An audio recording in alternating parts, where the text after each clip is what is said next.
Welcome to Out of the Blank.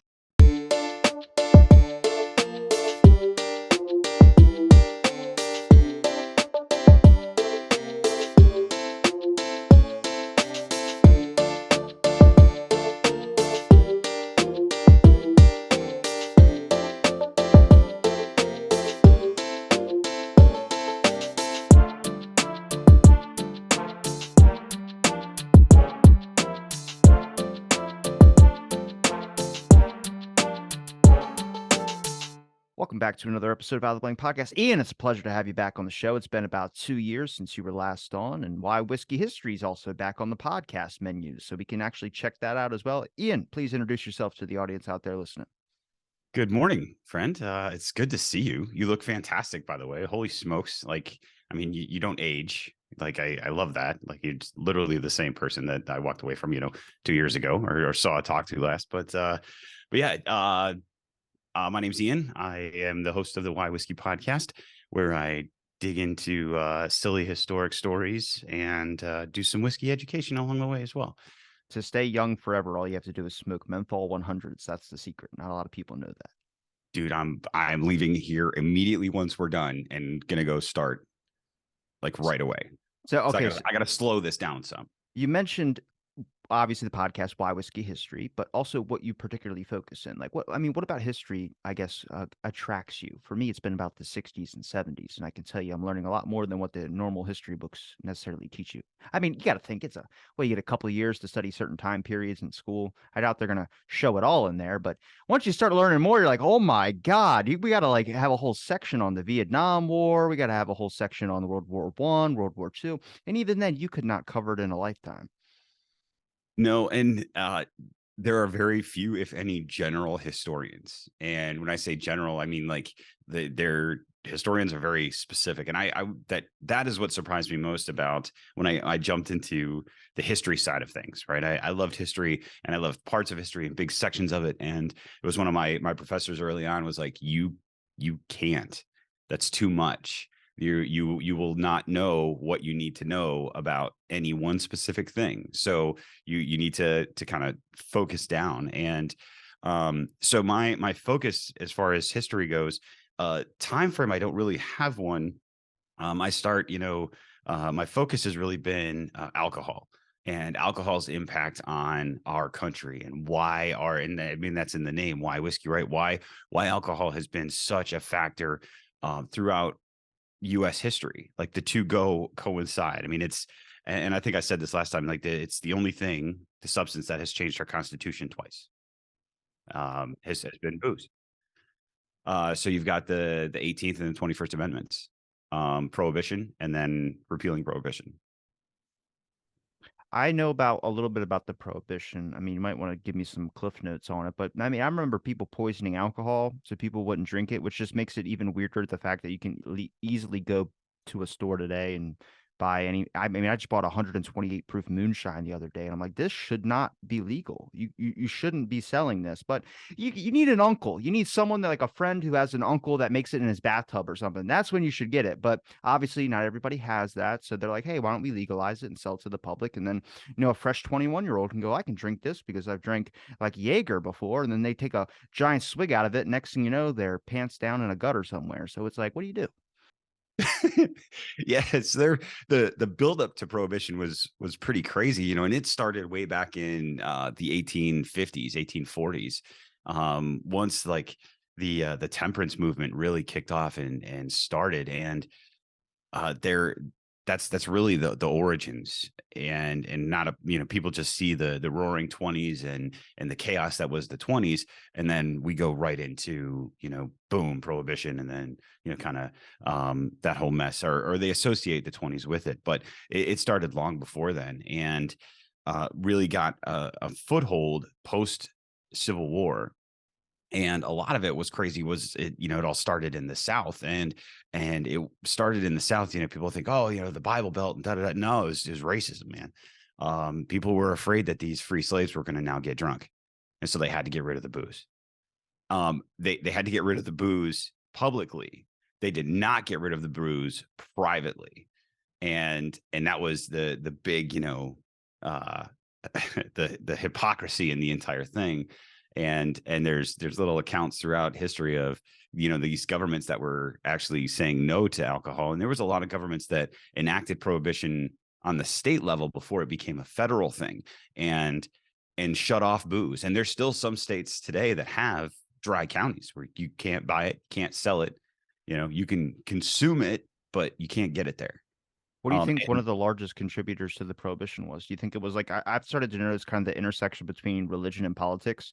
Obviously, politics is in everything, so there's not really escaping any of it. Like you could go down to, I don't know, the store and get a Coca-Cola and be like, I love Coca-Cola, but I can also show you a billion tweets about Coca-Cola being racist. So it's like it's intersect in society so much so that then it becomes a political thing where like there was a political ad for Pepsi a while back where it was like a riot was happening and all these SWAT members come up and they go to stop the rioters, and the rioters pull out a Pepsi and hand it to them. And then everyone tweets Pepsi's racist. And I'm like, I don't get the connect here. Is there a couple lines that I'm missing? But you start realizing politics is entrenched in everything. But one thing that's always been next to politics has been religion. I mean, I bring this up all the time with our president. Why does every president have to be a family man, or does he have to be a religious Christian or something like that? It's like we're a little bit evolved past those standards, but that's just always what's been there, has been this tie in with like Christianity or other religious movements as well too. I mean, you got to go way back to the founding of like people coming here, right? Um, Religious freedom was one of the reasons, and this is something that people hold on to desperately, but was it really a thing? We think about the Pilgrims, and we think about some other religious groups that were getting pressure in England and prosecuted, so they hopped on a boat to come practice their faith over here in free areas. And Quakers, I believe, were another one. These groups come over, and all of a sudden, they ran away from the system that was oppressing them, the Church of England, in some cases, and that to exercise and express their own religious freedoms. But then their religious freedoms ended up taking over. And you look, the Salem witch trials are a great example of religious control. There was so little evidence, like quantifiable evidence, that witchcraft was taking place. But they were executing people, right? And one of the telltale signs that somebody was a witch was that they couldn't recite the Lord's Prayer, specifically when it comes to the word trespass. And forgive those who trespass against us. They would trip up there, right? And because they would trip up there, that was the demon or Satan inside of them that was not allowing them to say that. So they're a witch, right? Much like Monty Python and the search for the Holy Grail. Like if she can float, she's made of wood, Mhm. so they get a duct, like, so, but that's kind of almost how it went in a little less funny, because real people died. I think it was a total of 16 folks were executed for witchcraft. But it was purely based on, and it was it was a father son priest or pastor, whatever they were, reverend, excuse me, combination. It was Cotton and begins with an I. Oh shit, I forget his name. It's early. Give me a break. But the Mathers, right? Reverend Mather, him and his son really kind of drove the whole thing, and it was religious suppression, and that really kind of did this. So they came here to get religious freedom, but then once they got it, they oppressed others. And it religious oppression, I feel now, it has faded, but religious influence is still a big thing, which really kind of confuses me. And I'm really interested to see where you go in this, because this if you can find this connection, um there's parts of the nation that still hold on to religious ideals.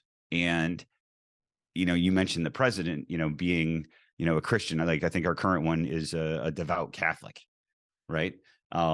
So I believe that there is that connection in there, whether they're an actual practicing or actual believer or not. None of my business. I really don't care. uh, their religious influence, does it affect how they conduct politics? I haven't seen one yet who who leads based on faith. And I was, they're all Christians or Catholics or this or that or the other, but none of them lead in the principles in which of the religion that they follow. So until one of them does, then it won't be a thing for me. But I think there's that connection there because there's still so much of the country that needs that connection. They need that, they need a leader that is based in some sort of moral system, so they can have this picture of morality in leadership. I would put that to why does the president always say something like support the troops or something like that? Like there's these guidelines that they necessarily don't follow, whether you want to say like Afghanistan or Iraq or going maybe to war over something because of a certain thing and then at the expense of a bunch of troops. I mean, there's a sales pitch and it's like what gets the public to vote for you. And that is those ingrained things in our society, like religion. Farmers are a big one. I swear to God, you can talk to any farmer, they don't give a shit who's president because they don't see that guy ever. Like it doesn't happen. And it's just like that's what you see though in like campaign ads. We support farmers or we're pro this, we're pro that. But then does that the message get lost when they get in office? Sure. I mean, it's just about people. I mean, when you see a deal in the store, 2 for $5, you're like, oh my God, great deal. Well, the normal price is $2.50 per piece. So you're still getting the same exact thing, but it's that yellow sticker. It's the things that catch your attention and catch your mind. And that would be religion and society. That would be family values and society over and at least more and a part of our culture as well too. And then that kind of message just gets everybody lost. I mean, if you talk about alcohol, alcohol for if we bring it back to that discussion, it's been demonized, but it's also highly influenced in society. Like we know the risks that come with alcohol. We know the addiction methods that come with alcohol. And there's plenty of people that speak openly about it. Yet you can still buy it next to a Taco Bell. You can still buy alcohol in plenty of grocery stores as well, too. I mean, they openly sell it in some Walmarts in some states. So it's like obviously it's a state by state basis, but there's still like I guess an openness to, hey, you can explore this if you want. I don't know. I mean, that's my thoughts. It, so, and I think you and I are going to get to witness marijuana do the same thing. Once it comes off, for marijuana, once it comes off the schedule, right, and becomes a federally allowed and regulated thing, right? Socially, it becomes socially acceptable. Um, and for alcohol, it through its process with our country, I mean, it was the first full scale rebellion that we had against the government. And when I say we, I mean America was the whiskey rebellion. They were trying to tax it. They were trying to make money off of it. Alexander Hamilton wrote up this huge excise tax on whiskey, and yet at a time where they were using whiskey as currency in the West. And when I say the West, I'm talking about mid to western Pennsylvania and the Monongahela Valley and all that, Pittsburgh. Excuse me, I'm sorry. So here's there's right off the get-go this thing that's been there, and it's been there so much. And then we fast forward, it becomes less taxed, and all of a sudden now in the 1830s we're drinking so much, and to where we gotta slow down, which kind of helps build up that move to prohibition. And then prohibition again, the government tells us we can't. Watch me, hold my beer, right? And as Americans, we say no, you can't do that, even though it was the government side that enacted that. But now all the people are told they can't, so now they're gonna, and they want to.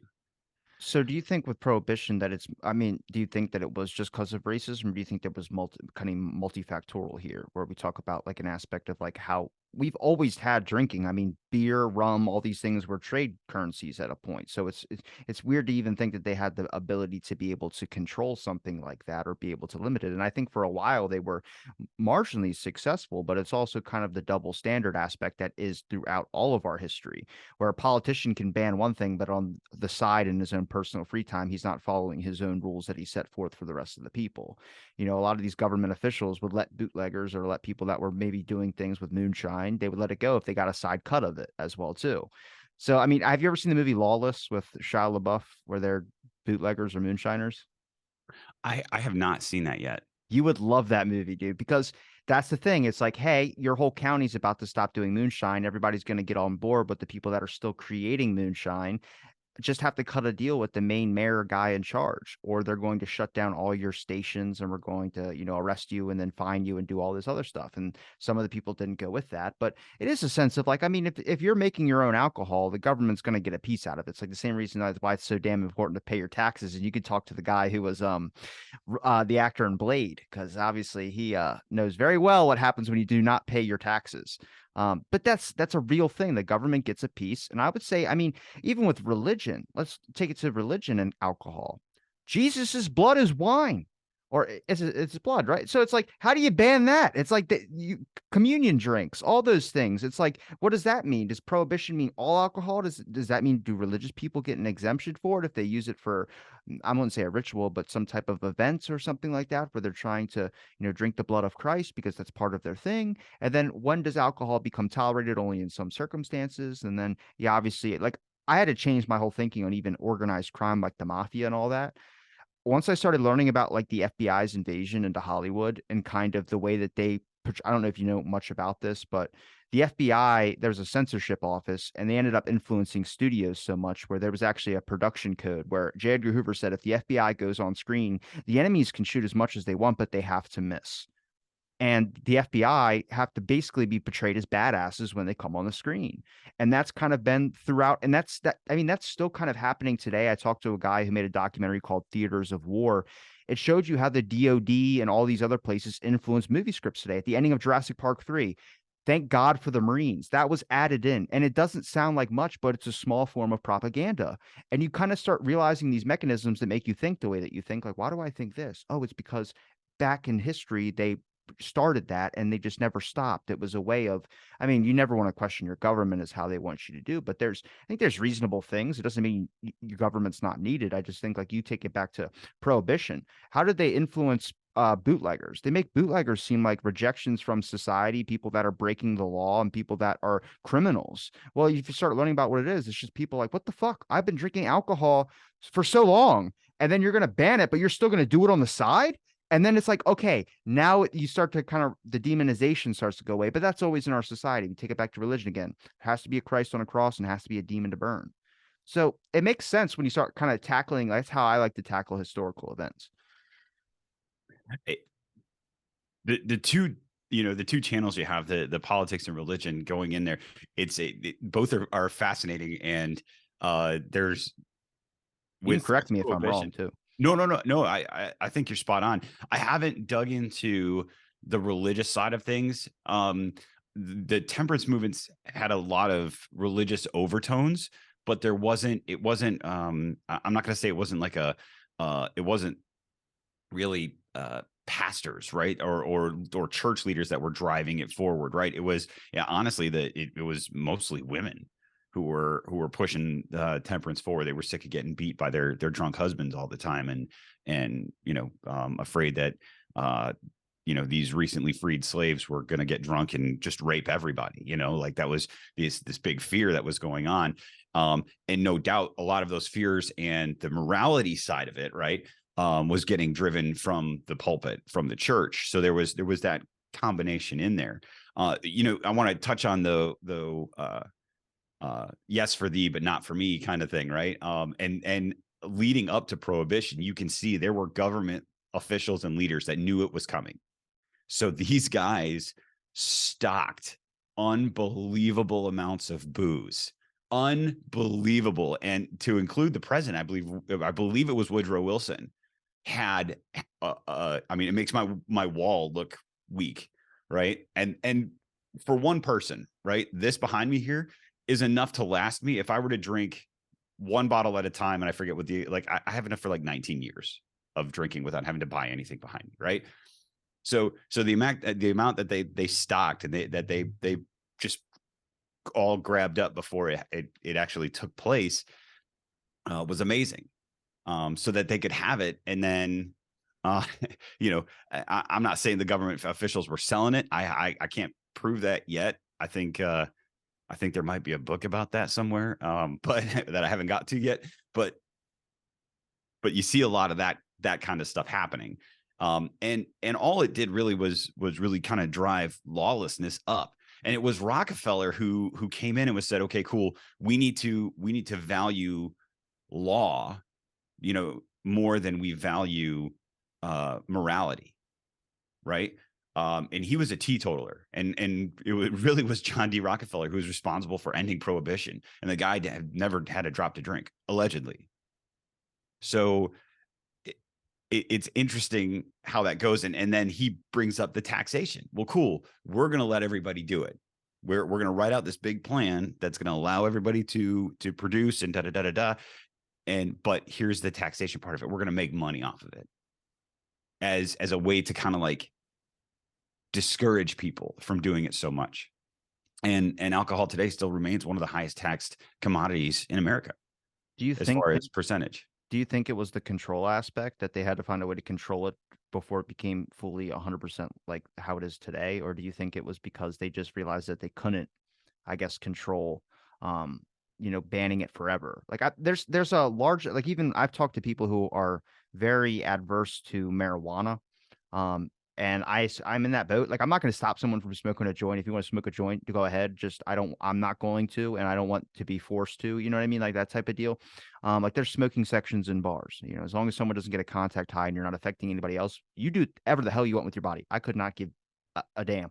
But when you look at like marijuana, I mean, a massive amount of legalization of it now is because they found a way to control it.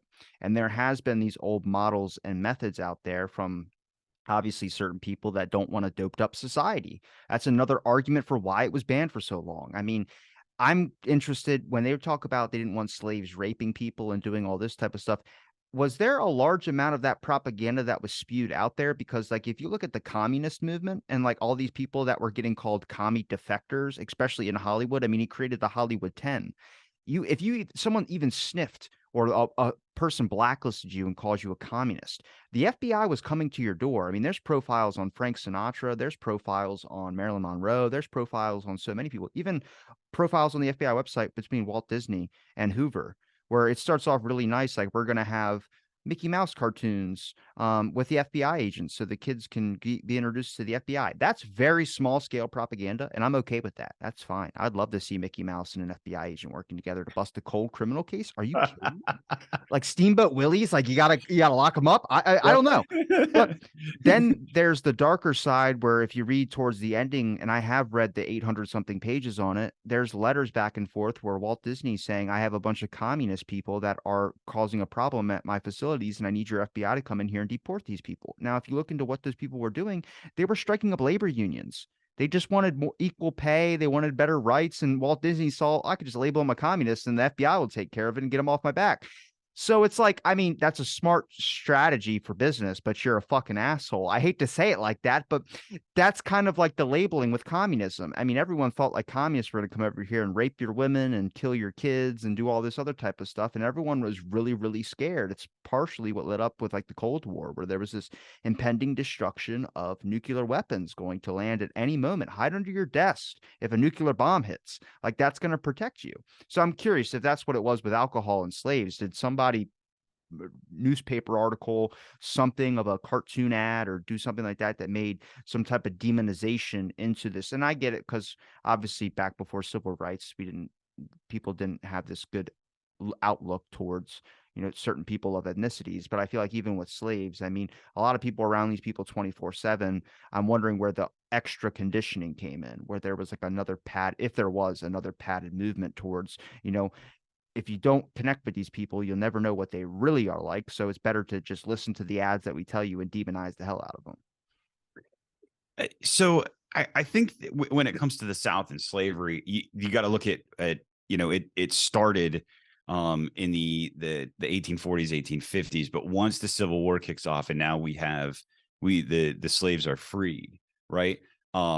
We I say the Union came in and literally undercut the entire South's financial ability, right? Their money was based off of slavery. right? They came in and they took out that foundation. So the South was incredibly wealthy, but they were incredibly wealthy because they had free labor, right? I mean, it wasn't free; they had to buy them, but they didn't have to pay them wages. And so now, so there's a lot of resentment now because of the wealth. And then, also Sherman just went through and just literally burned everything from Alabama to fucking, Atlanta, and destroyed everything, right? So there's a lot of resentment for the Union, and now all of these folks who were providing the South their wealth are now able to get out on their own. And again, the government is forcing them during what was it? See, this is why I do evening shows. I don't do morning shows. My brain is waking up here. Reconstruction. There we go. So during Reconstruction, where and Andy Johnson is a racist piece of shit. He's the one that took over for Lincoln when he died. And he messes it all up. Terrible. He messes up Reconstruction and makes it a lose literally for everybody. So there's resentment, there's anger towards the free slaves. And so now, as a method to get back to them, or back at them, and it's super easy because everybody's already pissed off, right? Because it's about the slaves, right? Well, now here's this group of people that are living amongst them that are now their equals, right? Allegedly, according to the law, they get to vote, they get to hold office, they get to do all these things that were property the year before, right? So they're trying to reconcile all of that, and there's still a lot of anger and a lot of hatred towards them because the view of them didn't change. The laws around them did. And I think that's the big part of it. But anyway, so tying it back to booze, but they, during Reconstruction is when it really kind of gains traction. These vagrant, jobless, animals, as they were referred to quite often, which was gross. Were dangerous, right? And they were lazy, and they were talking about the slave population, the recently freed slave population. And so they're driving this narrative of, we have to keep things, we have to keep our women and children safe, because if we, don't, these people who now have this freedom to go do about whatever are just going to go around and destroy everything, right? And so it really kind of took hold there. The temperance movement in the South, it was based off of race and keeping booze away from the freed slaves, and by painting a picture of evil, so kind of like the FBI is painting a picture of good, and with Disney, it's kind of the opposite. If we don't get booze out of their hands, they're going to rape and murder everybody. When did the pressure, I guess, against government officials, when they realized they had to kind of let up with the prohibition? Like when did that prohibition end? Then what were some of like the biggest events that kind of led to the legalization, I would say, or just openly selling of what we have now, like with alcohol? So I believe it was 1933 was when it ended. So December after the December Depression? 5th. So 1933, I mean, they were still in the throes of the Depression, right? What kind of ripped us out of the Depression was the march to World War II. I know, but I'm just thinking because at those moments towards the ending of Depression was the idea whether we should adopt a socialist idea or a socialist kind of strategy, because capitalism seemed like it just failed. And then we ended up sticking with capitalism a little bit. So I have to think, like, at that point, I mean, how many things are now being brought to the forefront? You know what I mean? Like, how many things are now being like, maybe we should relook at this and relook at this, like changing our whole structural idea of how America has gone for so long. And like, I mean, that's just where my mind goes, because obviously, the Depression era is something that I think we talked about like 2 years ago when you were on. Was that's something that hits close to home, because I'm not saying I grew up in that time, but my great grandfather, I spent a lot of time with him, and he grew up in that era. So we had to, like, when he died, we were busting holes in the walls and the floorboards looking for money that he was hiding away and all this other types of stuff. But that's a real like thing that people were doing because they didn't trust the banks, they didn't trust so much. And then, I mean, you look at like what changes in society, and this kind of gets into more of a philosophy side of things, which there's just so many things: morality, values, communication, whether it's propaganda, whether it's this. There's just so many things that can influence one event. That's why many people write various narratives on a certain particular event, because there's many different degrees. I mean, I learned more from the Depression, not the historical side, but from the economic side. like there's two sides of that historians teach. There's the ones that talk about real legit events, and then there's the economic side of things where they kind of teach you a whole different aspect. But I'm like, it's the same thing. You guys are talking about the same thing, but everyone's focused in a particular area that illuminates more of the situation. You're just like, damn. So I'm guessing the depression, like, I mean, if that's kind of in the throes of it, I mean, you're already questioning your whole entire structural model of the way that America has gone. So how many things are being brought to the forefront? And then obviously alcohol is one of those. So one of the connections I'm trying to make uh, is that alcohol not only changed our constitution twice, but it also brought us out of the Great Depression. And and that's on the economic side. And the funny thing, when you talk to alcohol or whiskey or whoever, distilled spirits people around the way, Americans and Irish, uh, we spell our whiskey with an E, Whiskey. Everywhere else in the world spells it without the E, just Ireland in here. Right. So is it something that, immigrants from Ireland brought over with them? Maybe. But the folks who were making, like the immigrants that were making booze out in the West during the early, 19th century, they weren't thinking about how to spell it. They were just thinking about how to sell it and use it. So the E stands for economics. Now that's not actual, like nobody put the E in there saying, oh, economics, but for America, it's about the money and the taxation. And one of the other things, it was lawlessness, right?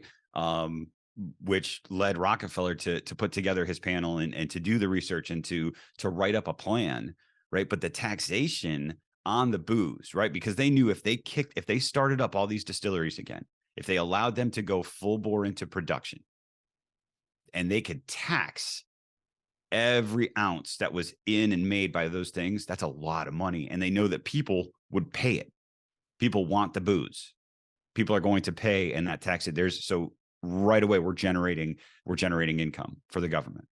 So I think that there's the economic side of that, right? And that's the thing I have yet to get into, is to see what the taxation on alcohol did to impact us walking out of or coming away from the Great Depression.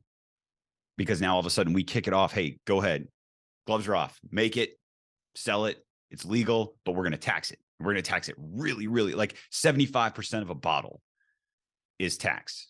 When you look at, like, break it down by volume, right? 75% of the liquid that is in that bottle is taxed, and the 25% at the top is the money that they're making. So it's a revenue generator. Based on, though, because Rockefeller's thing was about lawlessness and about people just being out of control and needing to abide by the law. The law is important. Structure, control, being able to control the people, because the people were going nuts. They were finding booze, they were selling booze, they were making booze, and the making part of it was the dangerous part, because you talk about like bathtub gins, right? People were throwing together chemicals that shouldn't even be breathed around, nonetheless consumed, and it was killing people because people had to have booze. They had to have something, and then the moonshiners were making stuff, but it was the people making stuff at home with crazy stuff. Blindness was a huge thing. People were drinking. That's how you know it's good. That's how you know it's good. Yeah, but they were going blind, and then like their skin was turning a different color, and there was like just because they were just throwing shit together. And then you get the rise of the mob and all of that aspect of it, which again is just kind of contributing to this whole crazy thing. And so under the guise of, and I say guys, I can't assert that just yet. It appears potentially that the guise of obeying the law and regaining control of the American people in the realm of alcohol consumption, sales, and distribution, like that was the basis on everything. This is what he wanted to like follow, but there was a massive advantage to the government to repeal prohibition. And because even prior to that, and again, when does the Great Depression start? Starts in the mid to late 20s, right? When did alcohol go into prohibition? 1918. So now we lose 5 years after we lose that tax revenue from alcohol, we're hurting. So, and again, that's an assertion. That's not, I don't have my thesis is not completed yet. So, but that's the road I'm walking down. Again, not only is it impacted our economy, and there were a lot of financial bad decisions that were made by the government. But when you lose a massive chunk of revenue, things get a little bit more complicated. Do you think that some of those people thought they were more stable without the alcohol revenue and they didn't realize how much it actually impacted their whole financials in the first place? I think they were on the morality train, honestly. And much like marijuana, marijuana was put on Schedule 1 not for politics, not for danger to people, right? It was about control. They wanted to be able to control, and they saw it as this, this liberating substance. People get high, and then all of a sudden their minds are clear, and they can, they're going to lead a march on the government and overturn the government. That's why weed is rated higher on the schedule than things like fentanyl. You know what I mean? Like shit. It blows your mind. So to think they in realm of morality and a political jockeying, it got pushed through without necessarily realizing the financial impact that it was going to have by shutting it off altogether. What would you say some of if you can give me a top 5 of some of the kind of influences that you think that come to your mind when it comes to just prohibition in general? Like, I mean, obviously the whole banning it and then obviously taking it back, the ban off. You could say religion. So, because even what you just said about seeing the financial side of things or seeing like 1918 and then you look at the depression. I mean, if you're a religious man or a religious person and you're examining that, you're like, it's obviously a sign from God that the people need the alcohol. It's the blood of Jesus Christ. And it's like, it goes into that. But I mean, there's a, like I said, multifactorial things. I'm just curious to what you would rate them if you could rate them out of scale. If you could, economic side of things being number one, I'm guessing. I mean, I would agree to that. I also bring up the example, and this will be the more conspiratorial side of me, not so much conspiracy like reptilians, obviously, that's really out there, but just from a control aspect. I mean, we mentioned the doped up society thing. I'm kind of wondering when that changed because people actually realize that, hey, if the people are complacent, if they're not fighting us, they're not out of control, sticking from the Rockefeller example, should we legalize it? And once we have a way to tax it, we can just bring it out there more and have everybody be drunks. I mean, I'm not throwing shade at Ireland here, but they don't really have a high crime rate because of a lot of aspects when it comes to not just some of their laws, but drinking. Widely available, very open to the public. You'll come across a drunk laying on the street and it's a normal thing. Over here, that person, you have to call the cops, you have to arrest them. They're crazy, they're a homeless person, or they could just be someone that's passed out in the street. But that's kind of like our Western model as well, too, which through my talks, a lot of this can be boiled down to how the government looks.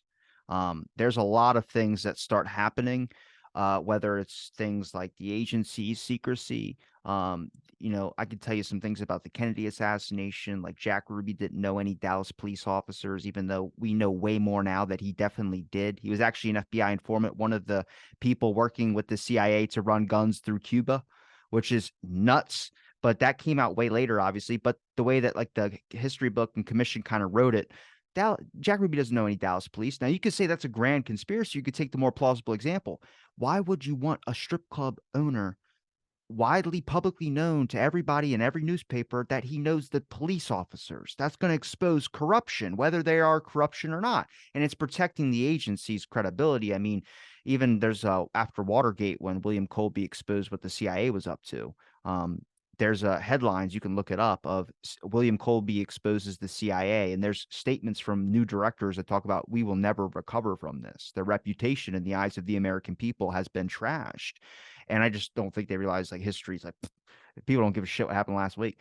But that's a real thing, is like the agency's credibility. How do we remain in the eyes of the public because we need the trust of the people. And I think you can get a lot of that through transparency and being open about your shit. But there's obviously a lot of shit that can't be forgived. You know, so I get it. So I'm just wondering, would you add or not transparency? Would you add credibility or the government's in the eyes of the public? I mean, if you're taking away something that's now sparking up riots and it's getting people out of control and having them break a lot of laws because they're just upset that you took something that had been legal for so long away from them, and then you kind of look at it from like a doped up society aspect. I mean, if they're drunk and they're happy, we don't have to fucking worry about people starting up problems and, you know, challenging us on things that, you know, we see, because everything that gets passed or gets through is because of someone else's values or what someone else seems right in the eyes of their morality. But I mean, like I said, changing my mind on the bootleggers, you know, they're demonized in like every single movie. I mean, I don't know about you, but when I watch Godfather, I don't see a bunch of like horrible people. I see another force that's trying to get the power that the government has. I mean, you can look at that with the rise of the mafia in general. I mean, that was a big fear for the government was we're losing control. Al Capone's feeding fucking soup to people, and the people think of him as a hero, much like El Chapo. I mean, what did he do? He built soccer stadiums and stuff like that. And everyone's like, oh my God. No, he's not a good guy. He just realized that he can capture the public's affection, much like the government kind of captures our affection in some sense of the word. And it's harder to, you know, and the regulators, man, there's so much here that you just opened up a whole can of worms, which is which I love. And conversations with you always go this way, which is dude, I've missed you. I'm so glad we sit Miss here you with too, you this man. I morning. noticed the hoodie, dude. I didn't see it in the beginning, but I see it now. Yeah. So a lot of factors. Public influence, yes. If somebody becomes a Robin Hood-esque character, right? They're dangerous. They're a challenge to the government, and that's scary. That scares the government, right? So public favor is a thing, and although, you know, the mobs are notoriously violent and very doing business in illegal manners, you know, but if they have the heart of the people are going to protect them, and nobody's going to tell anything. And so the they had a name, I forget what their name is, but the cops, the enforcement cops, the prohibition enforcement cops, they had their own name, and there was this task force of people. They were hated, right? And then when they would go into an area, you know, if that area was run, Chicago was one, and then Brooklyn, New York was another, nobody would say a word. You know, they're not, they can't get any information. These people are protected. These people, you know, and so you know, they become these heroes, these, and they're not, again, they're not good guys, right? They're not people that you want to emulate and model your life after. They're not, they're bad dudes. But they're taking care of people, probably through manipulation for the most part, but the government, that there's a challenge to the government there. And so for sure that's an absolute thing. Now we bring this all back to why the prohibition happened. You know, so you had a ton of alcohol consumption happening in the 1830s. Like, we were literally every per capita, right? Every human in the US per capita was drinking 6 gallons of booze a year, Fuck yeah. right? And public, Oh, a year? That's they got those are rookie numbers. Pump those numbers up. exactly. We got to bump those numbers, right? Mm. In my best Matthew McConaughey, but per capita, meaning men, women, children. Oh shit. So when you actually kind of take out the children, right, and you take out most of the women, I would say 60% of the women, right, because there were women that were drinking and getting drunk just as much as their husbands. You pull those numbers out and you look at the actual number of people, that number goes from 6 to probably twice or 3 times that. Dignitaries, foreign people, would come in and do a tour of the United States, right? Because we're this new country that cut themselves loose of their you know, colonizing, you know, founders, and now we're our own thing. So all these dignitaries would come in, and they've noted in all of their journals and all of the correspondence back to their countries the prevalence of drunkenness and how alcohol is a thing. And you can tie some of that to, there really wasn't anything else to drink that was clean. There was no pure water. Milk went bad after a day. You know, juice wasn't really a thing. So what were they drinking to hydrate themselves? Booze. That doesn't really work, but scientifically they didn't really know that. So, and the byproduct of drunkenness, there's this huge movement against domestic abuse and domestic violence. And then you have the whole South doing the race thing. So, and where this starts to gain a little bit more ground is you see the whiskey ring scandal with Ulysses S. Grant as president, in the 1870s, right? So now the government officials are in bed with alcohol taxmen, and they're taking this, they're gleaming off the top, and these guys are taking home some of this tax revenue, and it goes all the way to the president. It doesn't get to Grant. He is not convicted or found guilty or responsible, but his dude is. So to think that his dude kept all of that completely under wraps, right? So now the government is corrupt because of alcohol, because of the money it's making, and now we're creeping towards prohibition. And so now there's the government interaction and the government connection with booze gets solidified. And so now these people who are pushing for prohibition for domestic violence and all these other reasons, now they have, well, the government is in bed with the whiskey makers because they're making the money. Lobbyists, right? It was a thing. And so to break that tie, they've got to shut it down. So there's one aspect, right? So they can present, the government can present the fact that they are independent of and not influenced by this group of people who, and this group of people being distillers and booze makers, they're not influenced by them and their money. So they can support this other group of people, and give the picture of morality. We've got to paint this pretty picture that we are this moral nation. That's what puts us above everybody else. And we're just coming out of World War I as well, where we hopped in and we shut down the Germans and we saved the day, and we fought real hard to bring peace to the world. And that's where we see the change from, we go from being a creditor, or how do we put it, a debtor to a creditor, was really after World War I. So now we're this world power, and so maybe there's a little bit of influence there. We got to clean up, man. We're on the world stage now. We got to get these drunk people out of here. Let's make this a thing. I'm waiting for you to say the but part. There's always a but. There's always something that goes bad. I mean, I had this kind of realization because obviously if you look into like the Nuremberg trials where we forgave Nazi scientists for the experiments that they'd done because we took their research. And I just picture like Werner von Braun, a guy who basically created like the whole like space program and the reason why we went to the moon and all this. And he's just sitting in a fucking Waffle House smoking a cigarette.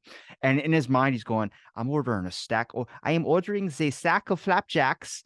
And nobody knows that he used to hang the 5 slowest Jews outside his rocket facility. And he done horrible crimes on humanity. But one thing I didn't know about the Nuremberg trials was, now we redeemed ourselves, or we made ourselves the public image, the model country after what all the wars and bringing, whatever you want to say, democracy, whatever you say, World War I and World War II, sure.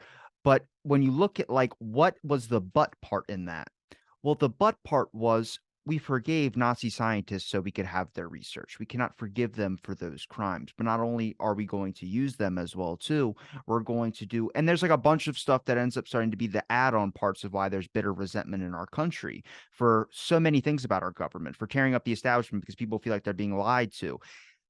Best example I can give you is China's social credit system. Now, you probably have heard of it. You probably know a bit about it. Do you know how it started, though? No. It started because there's way too many people in China. It was a way to keep people accountable because the cops go home. This is what a lot of people don't know about. The cops go home after a certain time period. There's no cops. So this is how you keep people accountable. What did it become? A way of control, because the government found a way to not only leverage it, and people also started to use it to their advantage. I can take the same example and attach it to the witch trials. People were calling other people witches because they were neighbors that they just didn't like. I've had a historian about this on my show talk about this a while back, and you start realizing people doing the China social credit system. Do you just hate your neighbor or want their apartment? It now becomes something that you can do. For instance, an example is at comedy shows. You can crack as much as jokes as you want, but don't say shit about the Chinese government.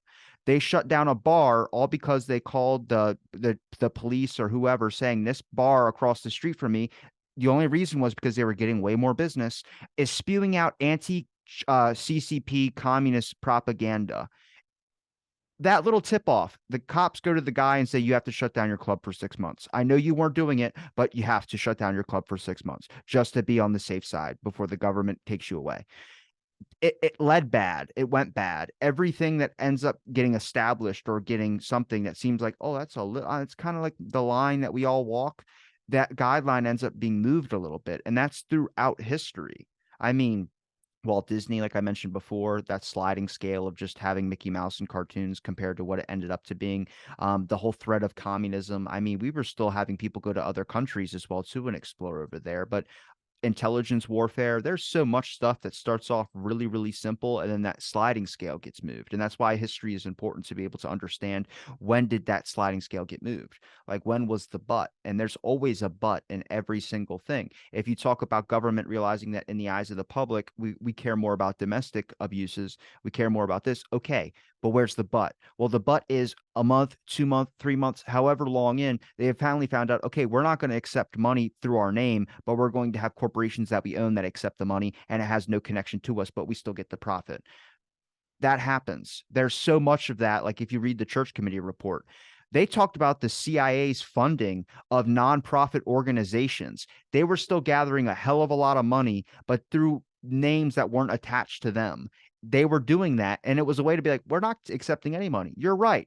Legally, you're right, but you're an asshole because you're just mixing up your words. And that's like a real thing. Like, the agency, the church committee reports, like, do you mind if we publish how much money you guys make? And the CIA was like, we don't feel like that's an important thing you need to include in there. Okay, well, we're not going to include that in there. And they just crossed it off. And I was like, okay, so was this a committee that was looking through the abuses of the intelligence agencies like the history books tell you? Or was this just a whitewash saying, we're going to let you tell us what we can say and what we can't talk about? And they did cover some really good stuff, like heart attack gun's a good one. Academic influence is a good one. Mail intercepts is a good one. Wiretapping is a good one. But there's so much more that was also going on that we learned later through history. But does anybody pay a price? So there's always that but aspect in history. I almost said a horrible curse word. you, But you brought it around though. I'm proud of you. Good job. but yeah, it's like I said, obviously I'm sorry about ranting, but that's an important thing. Like, I started to kind of notice through history is that it's not just America or a certain president that the controlling aspect starts to seek through. It's just putting people in positions of power. I mean, I'm not a fan of Hoover. I've never met the man, so I couldn't give you an honest personal perspective on it. But I can tell you that one person in that position of power, I don't know what I would do. I wouldn't know what I would do at the seat of the presidency, and I'm pretty sure nobody wants to find out. There's a lot of that throughout history. You cannot have all this power devoted to one person, but that's, like I said, the Jesus on the cross and the demon to burn method that we've always used throughout history.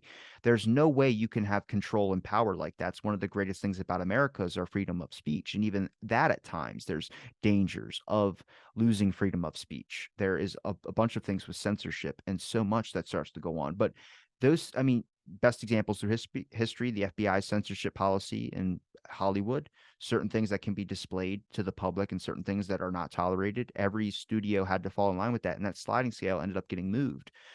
Eventually, you could show sex on screen. Eventually, you can show drinking on screen. Eventually, you can show a bunch of things on screen, where now we have cops and films that have a crooked side to them because the society knows you cannot ignore this problem. But for the longest time, Batman, for instance, who's the person he's attached to? Commissioner Gordon. He has to be attached to a sense of authority. You need a police figure that is able to control Superman, needs to be able to control Batman. That's a golden rule in comics back then. And you like I said, all my other discussions have been kind of in these areas, so I've kind of picked and plotted, been able to soak up this. But that's real though, and there's like prime examples once you kind of start noticing it, even though maybe to the common viewer it just seems like Batman's talking to the police chief. It was like, well, it actually went a little bit deeper than that. It was, trying to have a sense of control over that, and that's control and power, and it's one of the most corrupting things in the world. I would say it's like Pandora's box.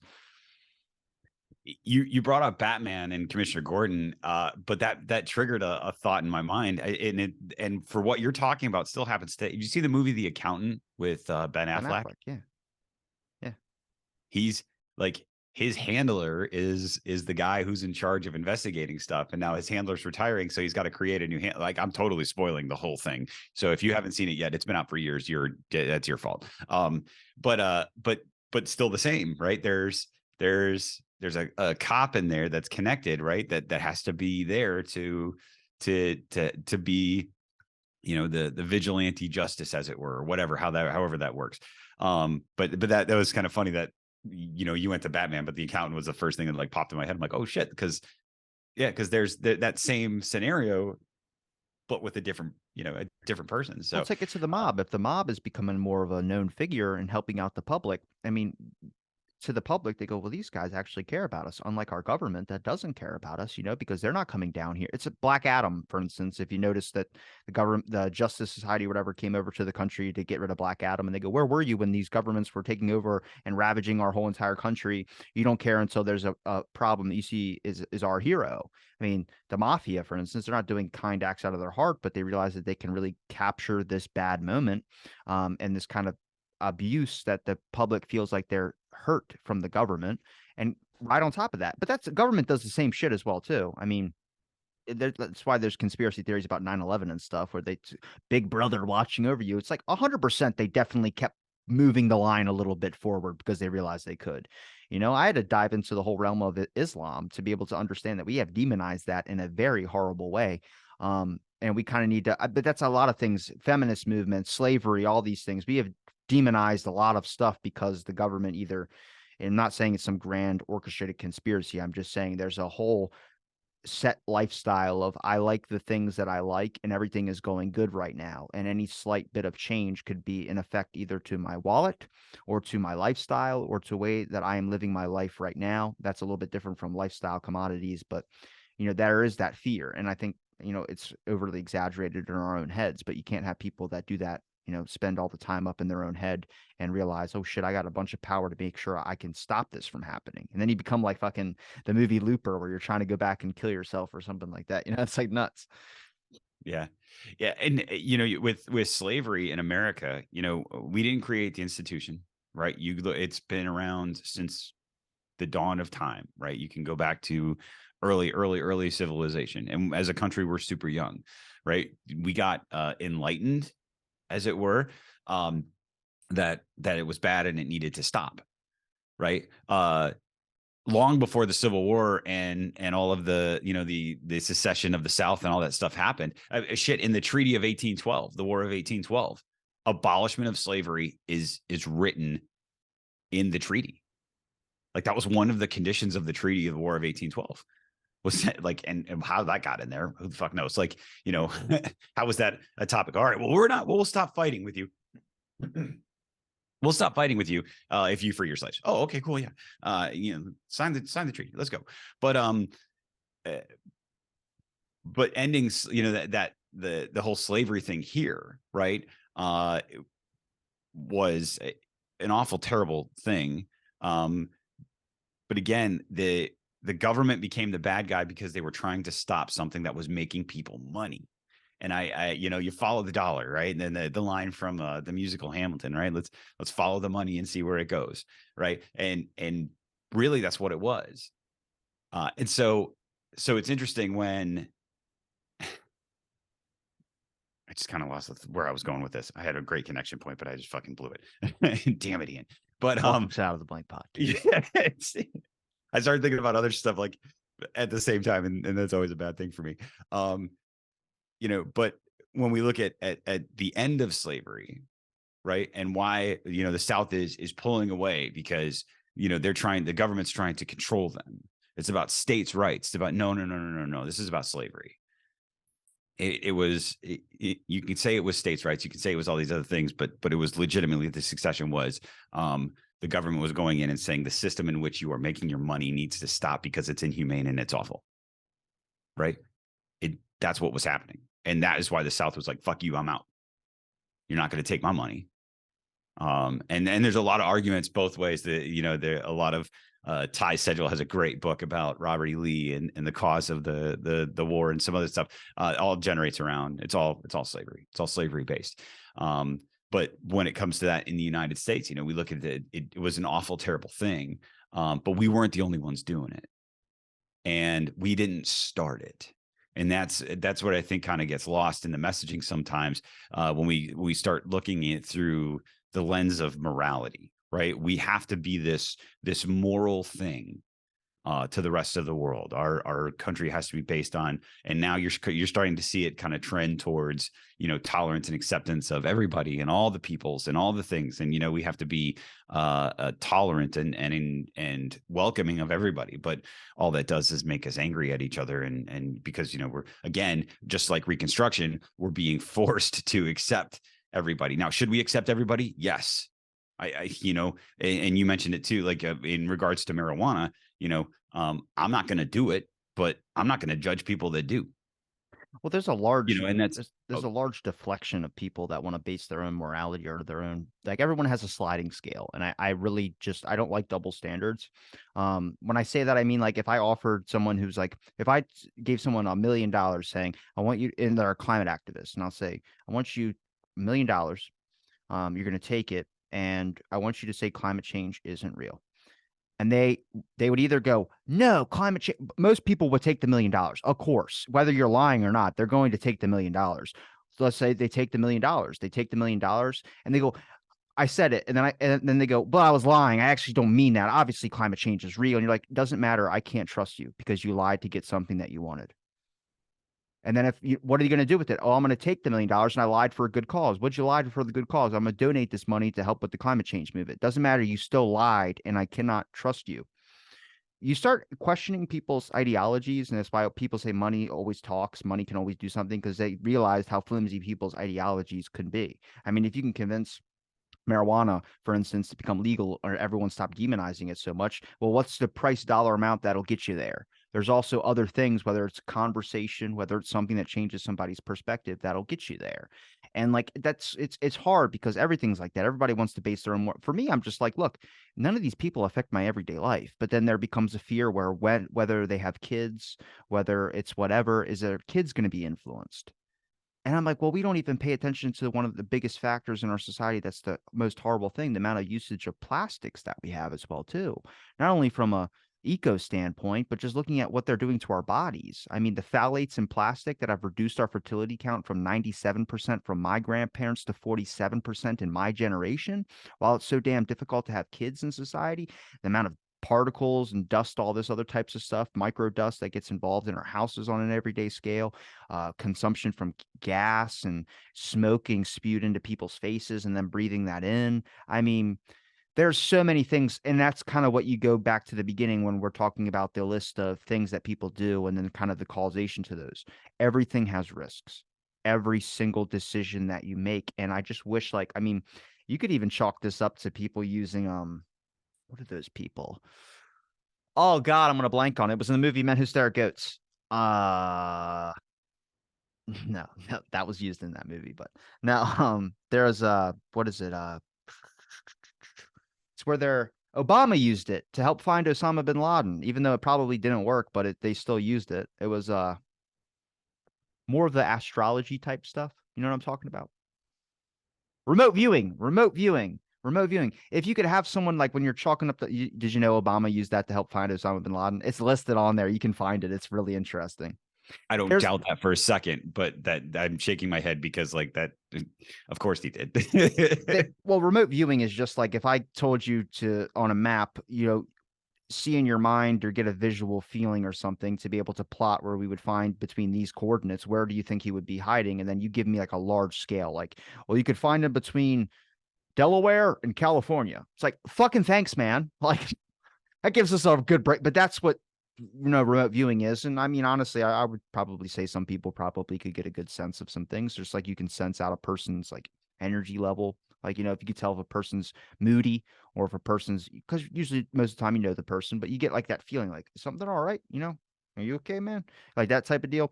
But that's been throughout our society. There's been like remote viewing. There's been like a lot of religious aspects, bringing it back to the religion thing again. And I just go, everything has an inherent risk. I want to see the person that has like a remote viewer beside them when they're making like the prohibition and they're doing those types of things. What are the damages that are going to be coming? Like, would you still make those decisions? But you can't think 1,000 steps ahead. You don't know that when you ban one thing, it's going to mess up everything else, your whole economic structure as well, too. I mean, you could talk about prohibition or the banning of alcohol around the time of the Great Depression when that would have been like the best thing for a lot of people, but also could have been the worst thing as well, too. Yeah, it'll forget that you're in the depression, but at the same time, I mean, where's your money going? Is it going for food? Probably not. It's going towards whiskey. It's going towards moonshine. I mean, that's a really dark thing, but it's also something that they found they can make a profit off of. And it's like everything has inherent risk. What would you be able to predict the risk if it did happen? You know, it's a lot of pressure that gets put on people to make the best decisions. And I swear to God, I mean, the slim chance that it goes correctly is a good thing. And we see it as a great decision made by that leader. I go, well, it's also a stroke of luck. It could have went in the complete opposite direction, much like our everyday lives. You had a good day today, could be a bad day tomorrow. Could have went a bad day today. There's always that like how we view it, and it's best not to set the bar extremely high like we do. Yeah. And so there's a great book called The Politics of Sin. And it talks about morality and morality's influence on the government and legislation and all that stuff. And specifically talks about controlled substances, drugs, and alcohol, and where all that came in. And a lot of people stand on, we were a nation founded on moral principles, and we've got to be this nation that stands on moral principles. But are we? And if we, and what principles are we standing on, and what do those principles really do for us? Because they all they do is they become a tool. And so you bring it back to that religion, right? We can, alcohol is looked at as a substance that is bad, right, in most religious circles, except for the Catholics. They get it right. They're drinking the blood of Christ all the time and having a good time. So but like sorry, I don't mean to offend any of your Catholic population Have or you looked into confessions before? I meaning what? That was one of the worst things that they did. Like, I'm gonna put you in a fucking box where people tell you their most nastiest shit ever. Like, I fucked this girl last night, and this girl, she put a trooper helmet on my head, and lit a firework in my ass. And the priest is like, "Tell me more." It's not You can their come. fault, but Right. they did a thing where they started realizing back when they banned it so pastors couldn't have like sex unless it was for recreational purposes, is these young I don't know if it was the pastor or if it was like the young priest, but what happened was is that they realized a lot of these people were very attractive. Like usually every time you see a priest in a movie or a pastor in a movie, they're like young, they're a family man, but they're really good looking most of the time. Like young Brad Pitt's like, where the hell do you go to church at? That type of deal. And it was because there was a large amount in the beginning of like this overall sexual stuff that was going on between a lot of these things, between these young pastors and women. And it's not like it's crazy. I mean, you have a lot of people that are believing in the recreation aspects of things too, but you also have instinctual things about your, body and your person. I mean, that's why there's a joke out there where if you really love a girl, just masturbate and then see if you still feel the same way. Because most of the time you're probably just pent up or something like that. And that's a Joe Rogan joke, dirty one.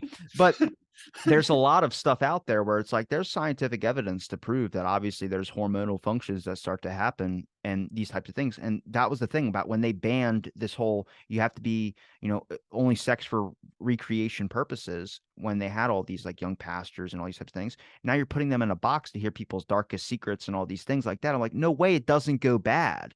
Like you're now setting yourself up for failure. Are you surprised? And that's what the consequence was. The consequence was okay, or the benefit was you don't have your pastors and priests, having sexual relations with some of the clients or some of the people that go to your church. But now the bad side of it, you might have certain instances with young boys, or you might have some certain instances where you're having people have really dark shaped lives now, where they're either heavy drinkers, and that's you can point any other examples in society. I just happen to pick the really religious one.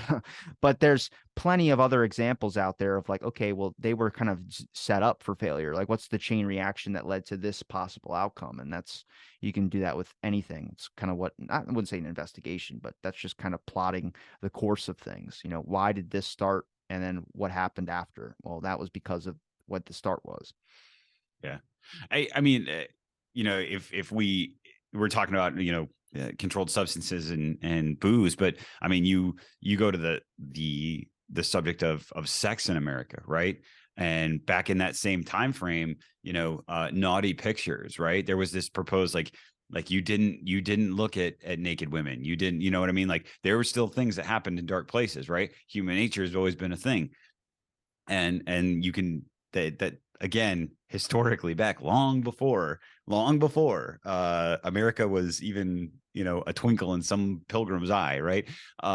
Long before then, right? The sex is another one of those things where it's it walks that fine line between something that we celebrate and something that is morally repugnant.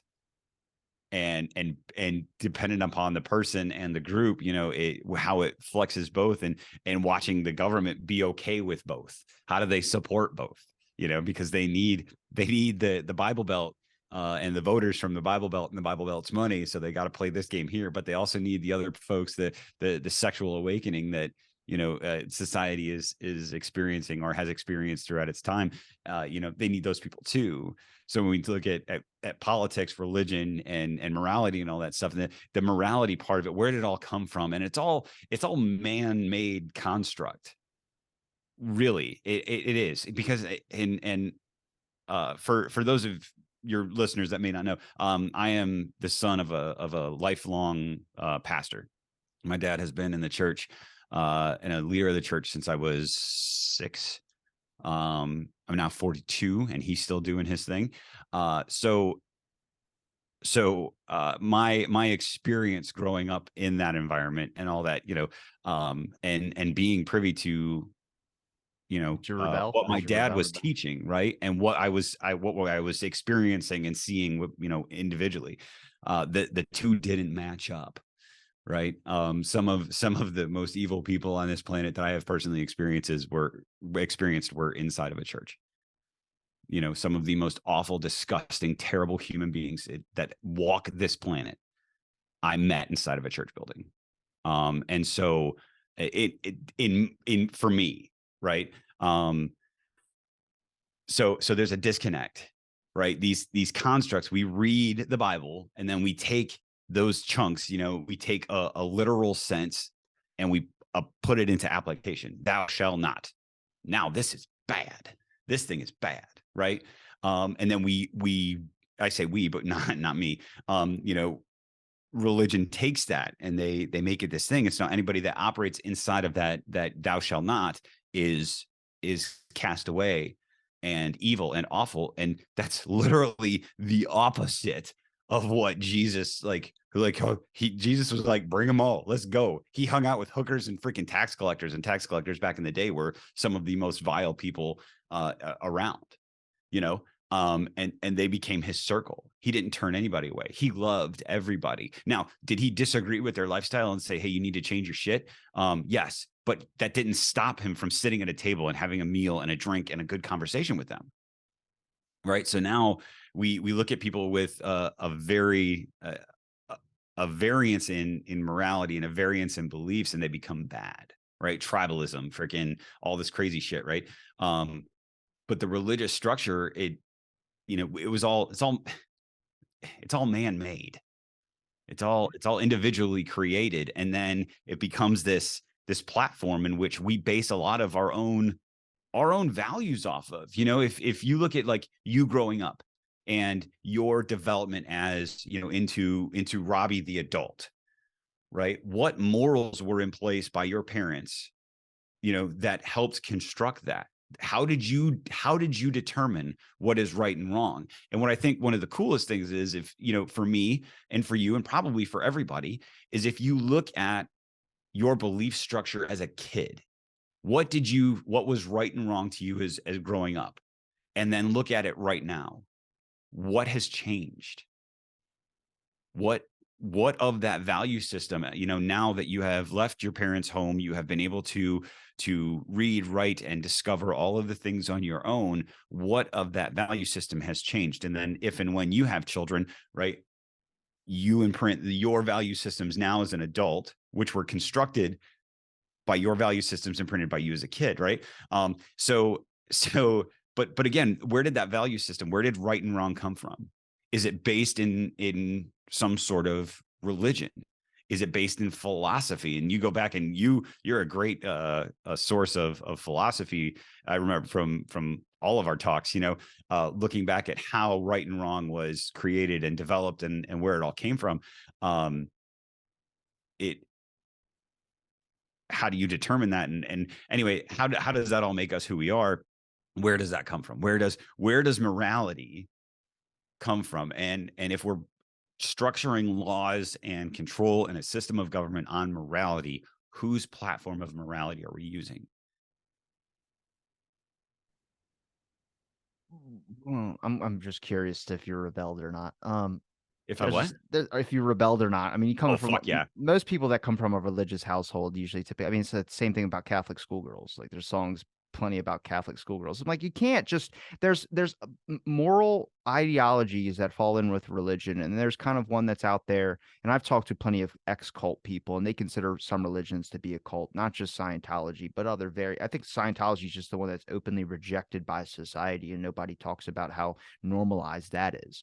I mean, they have some bad models, I would say, but also a lot of their stuff can be seen as like a way to make people laugh, so you never look into what they're actually doing. I mean, they have an idea out there that if you have depression, then you're in a bad body and you should just kill yourself. And they also do not believe in psychiatry. And I think psychiatry is pretty well recorded throughout history. But with religion, the repression aspect of things, and I consider religion, I think it's important. I think you need it. I don't think it's for everybody. Obviously, I'm not religious. But it doesn't necessarily make people good.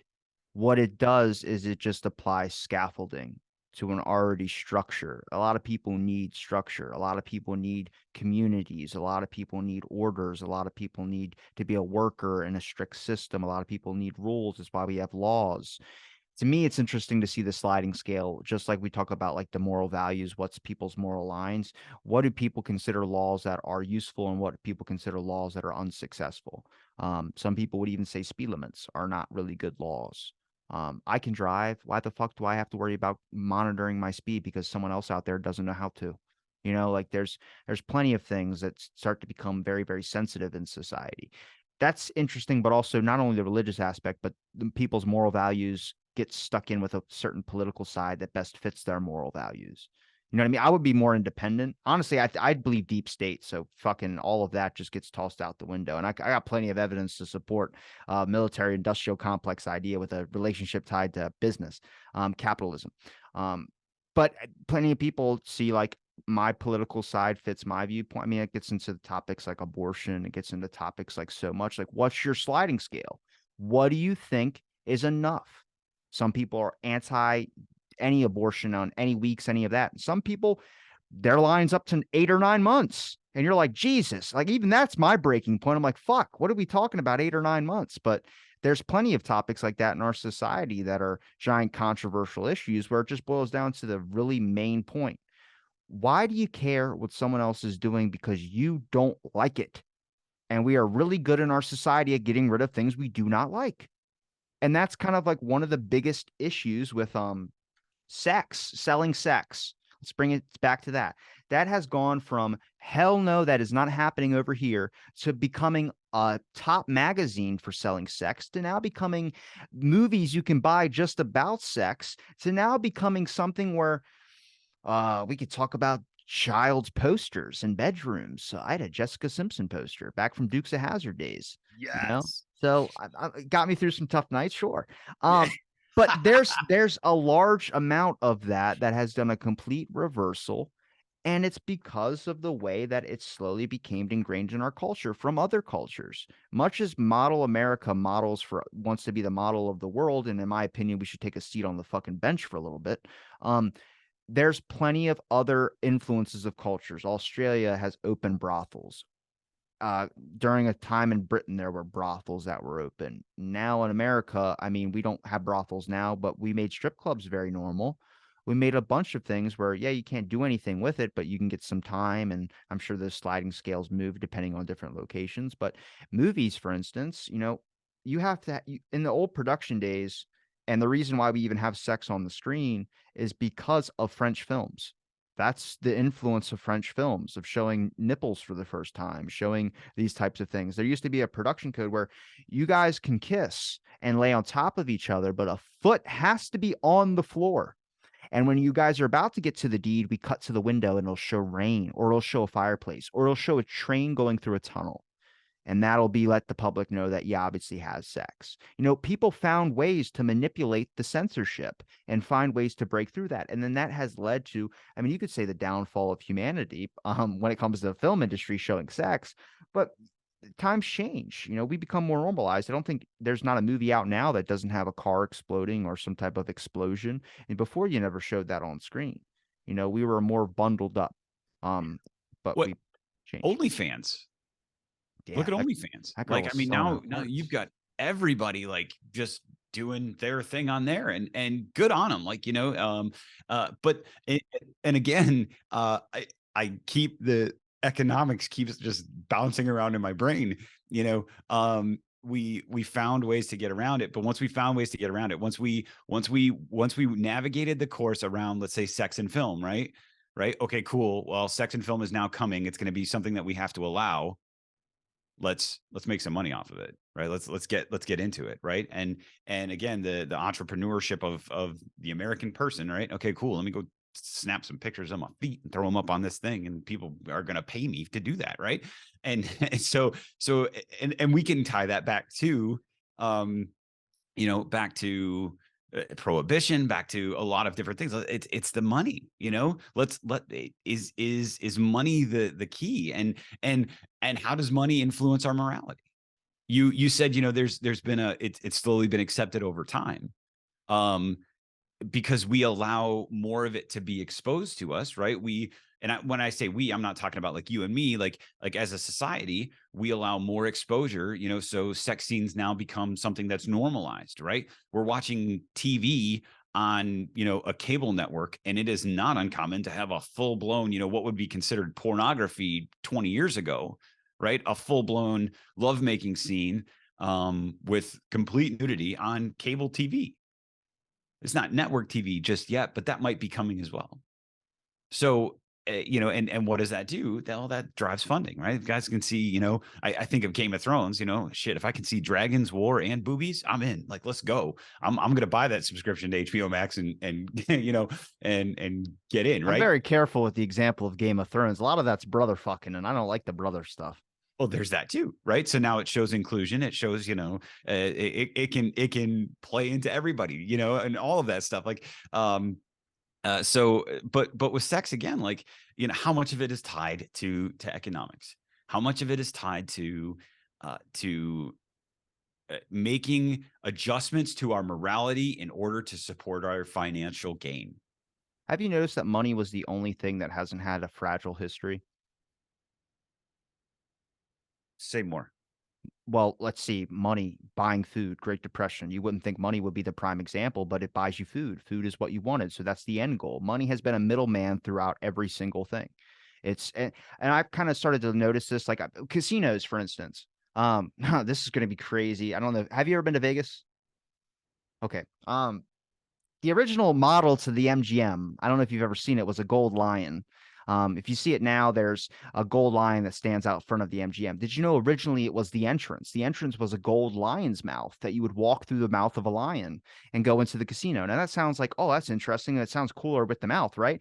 Well, they noticed that a bunch of their clientele happened to be people from China, these large billionaires that were funding a lot of Vegas through their gambling. And the people would not walk into the MGM because it was bad superstition to walk through the mouth of a lion when they're about to go win a bunch of money. So the casino was like, change that shit now. And they changed it. And then I started noticing like the influence of not only the legalization of gambling, the more understanding of gambling addiction, but also the superstition models that are still influenced in casinos. And the models that they use are not based on American clientele, but foreign business adversaries, people from Saudi Arabia, people that have billions of dollars. We don't think of it because it just seems normal and it just seems like we don't really pay attention to those details. But the things that actually we do not value in detail are what other countries value extremely in detail. And that is like a lot of Vegas is set up for the style and luxuries and the easy principles of Chinese gamblers because that is a lot of their clientele that spends some of the most money. Now, it might not be the majority of people that show up there, but they're the ones that structurally they get a lot of money from. And that's the clientele that they really try and profit off of. They care about you a little bit, but not as much as like if you're talking about McDonald's, are they going to be aimed towards a CrossFitter, or are they going to be aimed towards a person that might take up 2 seats on an airplane? They're going to be aimed at the one that's going to be their most clientele, and that is going to be the people that go to them the most, and that's going to be people that spend the most amount of money, and that happens to be Chinese billionaires.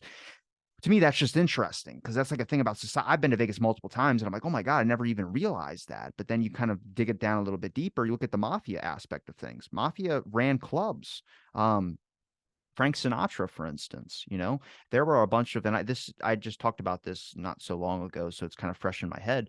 But when they sold the sales pitch of Hollywood, going to Hollywood as a young actress or actor, and you realize that the Hollywood lifestyle that was shown on the TV was not the one that was real. There was a lot of issues with labeling people as communists. There was a lot of issues of people. Uh, Dark Dahlia was a good example. The lady that was killed, she never became an actress, but she ended up working at a club, and the club happened to be owned by the mob, and the mob influenced not only movies as well too, as much as the FBI did. They also, you know, were able to be like, hey, we can get you into Hollywood if you sing at our club maybe once or twice a night. And then eventually they start getting stuck in that lifestyle like a person in a dead end job. And then they realize their dreams are never coming true. And then they get angry or they get upset. They get tied into the wrong things. And then their body, I mean, her body was mutilated. She was found murdered in a park. And that became a whole slew of issues that started happening where we have a stereotype today about like mothers being worried about their kids either being in a doctor's office alone or, because we have these scandals that happen throughout history. And it goes back to the beginning about not only interconnectedness, but also the protecting the relationship aspects. Have you ever heard of Janine Jones? She was a nurse at a night school that killed up to, I think she's still in prison. I had a guy on my show recently talk about it, but she killed they estimate 60 something babies. She started like, yeah, doing, and that's like the stereotypical model of like nurses and the childs and, like psycho killer nurses, serial killer nurses. Well, she also like, she got arrested, I think in not the 60s, but it might have been the 80s but did you know the hospital covered it up? Did you know the hospital, if you look it up right now, if you Google it, and her name comes up, it says that the hospital destroyed some of her records on a lot of the people that died under her care because they didn't want to, they wanted to reduce the amount of further scandal. The hospital told the other nurses that suspected her of killing people not to say anything, threatened other nurses of losing their jobs. And she ended up being transferred to another hospital. She was never caught at the first one where she, I think, murdered up to 14 kids, had these horrible things that happened to them. She was caught at the second hospital when the second hospital had an investigation that went through it, and the records were destroyed by the hospitals to reduce further scandal. So then it goes back to reducing the image or perception, and it's not only in our government, it's in other businesses as well too. People try their best to make scandals go away, and that's a real thing that happened. It sounds like a conspiracy, but then you just start looking at like, how do you view yourself in the eyes of the public? How much do we rely on the view of the people's perception of us? Celebrities, their image is everything. Musicians, their image is everything.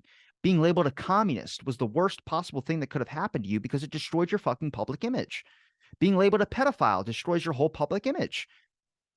There's just words that we say and we don't realize the power that gets put into words. Being called a racist destroys your public image. Being called a conspiracy theorist has been destroying people's public image. it's very, very difficult because those lines of what are we labeling without further investigation get blurred, and people hear the words and they get triggered and realize they don't have to associate with this person because now it's going to drag down your career if you talk to them or associate with them. And those are some of the biggest dangers ever. So there's like this large amount of that throughout society. You call someone a Rockefeller person or call someone a big business type or an oil tycoon. We don't label them with the same demonization.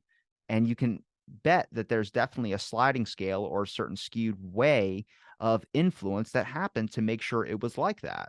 There's very few things in our society that are we know are stereotypical. Big pharma, for instance, yet we still have people that are ODing on opioids every single year.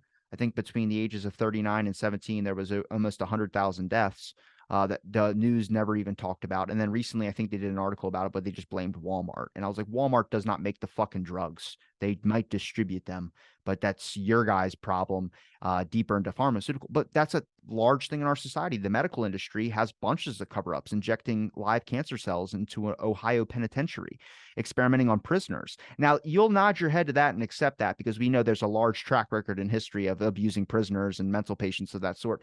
But it's just people, man. It's people that haven't been had a voice. I mean, look at the history of insanity. People that were giving lobotomies for either bipolar, ADHD, locked in insane asylums because they were a woman that was upset or crazy. Now, those are all largely accepted because there's a track record history to show that. And you start realizing it could be anybody, just like the Salem witch trials and calling somebody a witch. If I called you a witch right now, if I called you a racist right now, people would be reactive as such on social media. Trial by media is a good example, but without any further investigation. And that's like one of the most dangerous things without talking. Talking brings out something about people where you start to decipher who someone is if they're truly a bad person.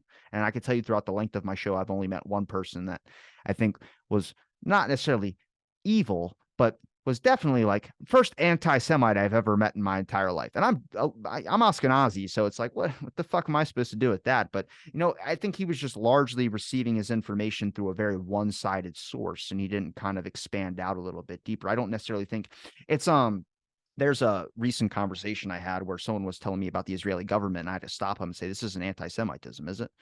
And he goes, you have to draw that line very carefully because if you criticize the Israel government or something like that, people will call you an anti-Semite. That's not what that is. When you question the CCP, do people call you a racist? No, because the CCP is horrible. And that's like, okay, so you're talking about the government. Yes, the government. Doesn't mean you're talking about the whole, but that's our brains make weird connections with things where as soon as you hear the word racist, you immediately think of a certain ethnicity or you think of something like that and you immediately demonize. And that's a very bad thing about us as people. But I mean, it's hard not to do that because advertising, marketing, the way that we receive information is now through bits and pieces where it's very hard to decipher the truth or very hard to get the full picture and scope of things. We just get triggered at it's like gaslighting.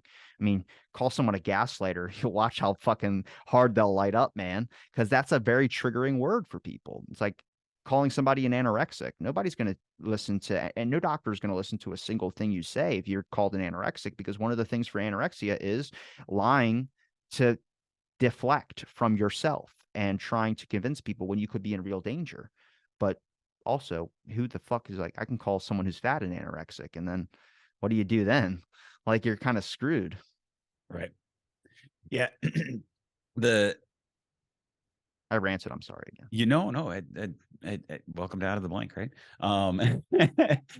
So I mean, there a lot there, right? You just dumped a whole lot. So I don't know if I can address all of it, but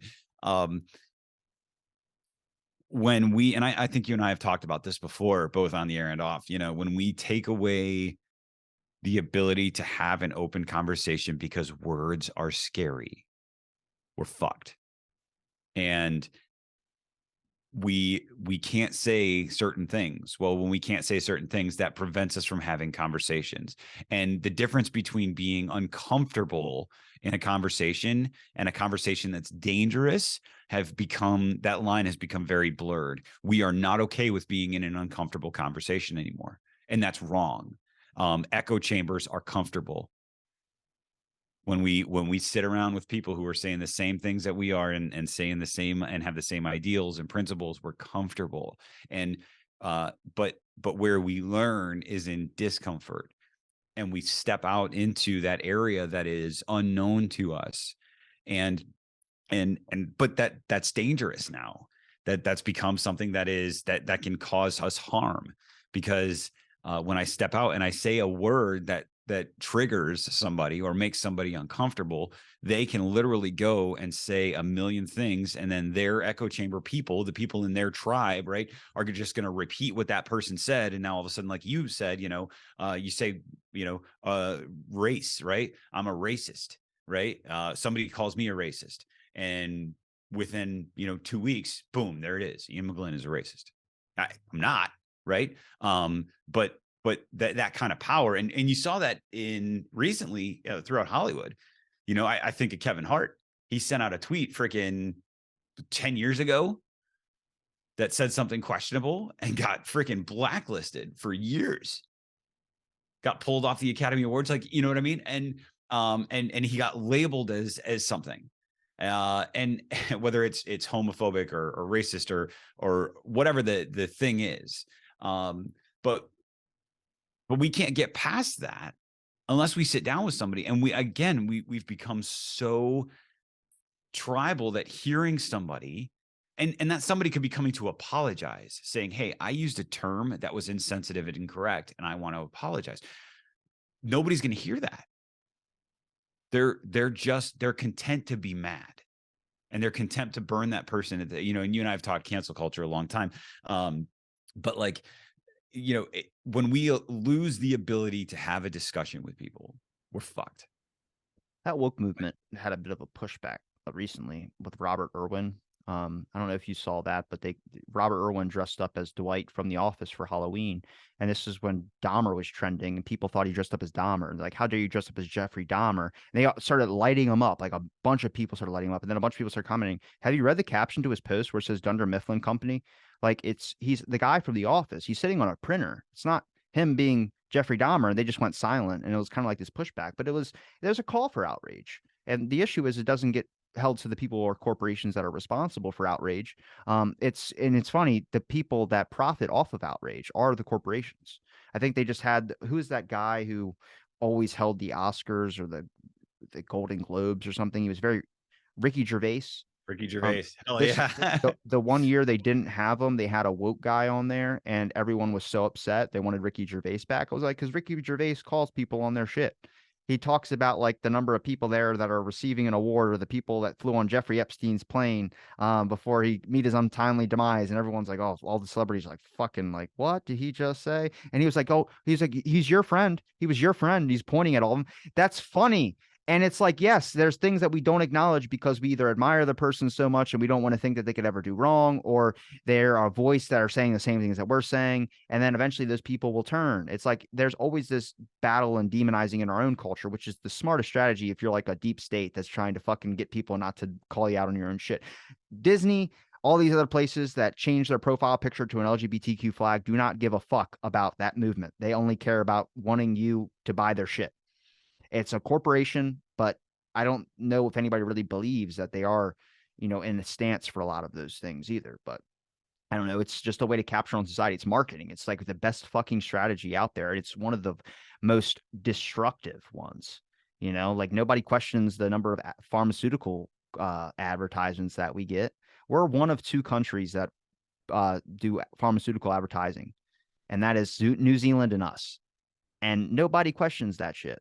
And it's like, I mean, no wonder we have a huge opioid overdose. I mean, shoved in our faces, either a beard medication, an anti-anxiety medication, a digestive medication, something of that sort. Well, why do we have all these problems? Is it something that we might be doing that has been long in our business strategy? I don't know. Bottles, we used to do glass bottles. We switched to plastics. We did that for saving money. We did that for various purposes. And now it might have been better just to stick with glass bottles. Cutting corners in business strategies is not only damaging to profits, it's damaging to other people's lives. That's a big risk. McDonald's did not mean to make people fat. They weren't thinking about doing that. They were thinking about, how am I going to supply food for my family, money for my family, make my life better? And that's been the American dream. You realize the American dream is fit to a model of making your life better, not fit for the model that people want, which is making everyone's lives better. So that's like one thing you have to talk about. And it's not demonizing America. It's just talking about it was a way for you to be successful. And sometimes those ways to be successful aren't necessarily in the best interest of other people. It's like, except if I told you can be a rich billionaire right now, and at the cost of you're probably going to ruin a bunch of people's lives, you might say no. You might say yes. And the yes is probably going to be more appealing because you don't know who I'm talking about. I could be saying people in another country or people that are your neighbors. The big question, do I know the people whose lives I'm going to disrupt? No. Okay, cool. I don't care about them. And that's again, that's Whoever makes your fucking iPhone is going yeah, to be exactly. Like, hey, cool. Yeah, no, yeah, if I got the chance to, well, there's I forget the movie about the box that has the button, right? If you press this button, somebody's going to die, but you'll be a millionaire. What's in the box? Yeah. Different movie, but still equally as intriguing. But do we know the person that we're hurting? And if the answer is no, then well, fuck, I'm good. Right. That's how it seems. That's how it, the connection to society where, I don't look to see the third, fourth, fifth orders of effect of the decision I'm making. How is this going to affect not, what does this do for me? Yeah, I mean, Does this make me better? Does this make me easier, more comfortable with all these other things? But what does it do to other people? And once we start looking at what does it do to other people, do we make the same decision, but then tailor our actions after the decision? Right. Or do we just change how we, the decision that we make? And that's a lot. I mean, we're getting into some really weird, heavy shit right now. It's kind of fun, but yeah, it's like, philosophy. Yeah, man. I hate philosophers. But Are probably the one let's tie this back into morality. Yeah. What are you doing when nobody's looking? Is it different than what you're doing when you're walking out on the street in public? Right. What do you do when your door's closed? Exactly. And that was, let's tie that back to the church. You are the best representative of the church on Sunday mornings, but Monday through Saturday, you are an evil human being. I wish people would. I swear, the people that are hypocrites saying like, "Oh, masturbation is bad." I'm like, what the fuck? What are you doing, huh? What are you doing? What are you doing? They do it. Like banning sex was like, you do it. Like, why the hell are we not talking about it? Like, everyone does it. It's just normalize the hell out of it. You start realizing that, like, I have a digestive issue. Once I started realizing like how openly it's normal to me, how like far I'll go talking about things of this sort. And then I realized that people have their own digestive issues and they'll talk about things as well too. Like I had one dude come to my gym. And I was like, yeah, you got done at 6 a.m. I was like, what are you gonna do with the rest of your day? You got your whole day ahead of you. He's like, I'm gonna start drinking some margaritas and like did this like shake out the back door. And I'm like, that person's life, that's so normal to them. Smoking a pack of cigarettes to some people is so normal to them in one day. And that's for not everybody's life. So if you can understand that, then stop, trying to change everybody. I'm not going to sit here and tell people to stop changing everybody's life. I'm sure this podcast is probably hurting somebody out there right now. But if a podcast offends you or gets you upset or hurts you, you need to fucking look at your life. I'm sorry. Or just go listen to any one of the other 3 million podcasts that are out there. Don't skew my viewership. How dare you? No, but it's true. You can go listen to anything. I'm not trying to fight for anybody's affection here. I just thought it'd be cool to record conversations because they always turn out a little bit strange. Sometimes good, and I like it. Ian, where can people find your podcast? I enjoyed listening to it now that it's back. You got 3 episodes, 4 episodes. I don't count the pilot as an episode. Oh, why whiskey? I've got shit. I don't know. I think I'm I don't count and I don't number my episodes either. So I've been going at it since November of 2019. I took the last year or so off because my life has been a bit of a challenge. But since my relaunch on November 1st, I think I've got like 5 or 6 episodes out. So every other Friday, you can catch me on any one of your podcast platforms. I'm everywhere. You can find me on Twitter at Whiskey Y and on Instagram as the Y Whiskey Podcast. I'm pretty active on both and will respond to all of the things that you send to me. All right. Well, I'm going to link it all in the description. It's been a pleasure chatting with you again. And thanks for listening to this episode of Out of the Blank Podcast. And stay tuned for our next episode.